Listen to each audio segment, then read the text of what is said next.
வணக்கம் டெம்பிள் வீரர், எல்லாரும் எப்படி இருக்கீங்க?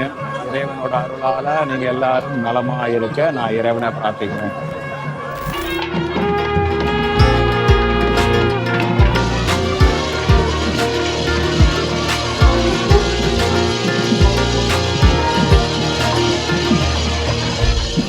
இன்னைக்கு நாம வந்திருக்கிறது ஒரு அற்புதமான திருவிழா, மாங்கனி திருவிழா.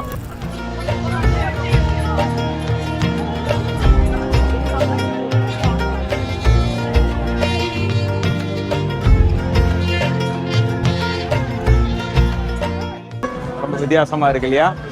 காரைக்கால் அம்மையார் அவங்களுடைய சரித்திரத்துல நடந்த ஒரு அற்புதமான நிகழ்வை பிரதிபலிக்கிறது இந்த மாங்கனி திருவிழா. ஆனி மாத பௌர்ணமி அன்று நடைபெறும் இந்த மாங்கனி திருவிழாவுக்கு தான் நம்ம வந்திருக்கோம். நாம் இருக்கிறது காரைக்காலில் இருக்கிற கைலாசநாதர் ஆலயத்தில் இருக்கிறோம்.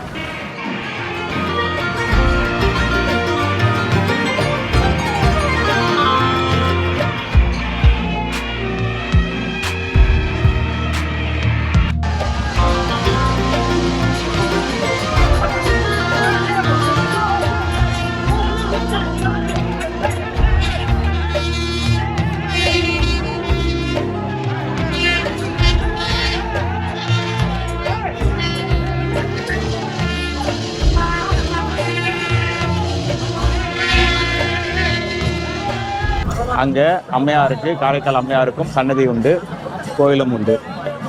இந்த திருக்கோயிலுக்கு தான் நம்ம இங்கே வந்திருக்கோம். இங்கே நடக்கிற இந்த மாங்கனி திருவிழாவை பார்க்கறதுக்கு தான் வந்திருக்கோம்.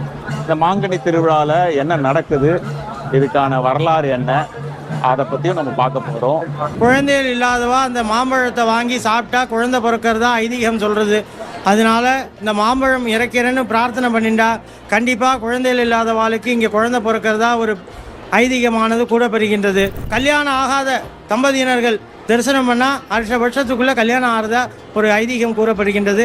காரைக்கால் அம்மையாருக்கு சிவபெருமான் அருள் கொடுத்து ஒரு திருவிளையாடலை செஞ்சார். அந்த கண்டென்ட்டை உங்களுக்கு ரொம்ப பிடிச்சிருக்கும். நிகழ்ச்சிக்குள்ளே போவோம், கண்டென்ட்டை பாருங்க வாங்க. இந்த திருக்கோயிலை பற்றிய முழு விவரங்களை தெரிந்து கொள்ள எங்களுடைய கோ டெம்பிள் யூடியூப் சேனலில் பாருங்கள்.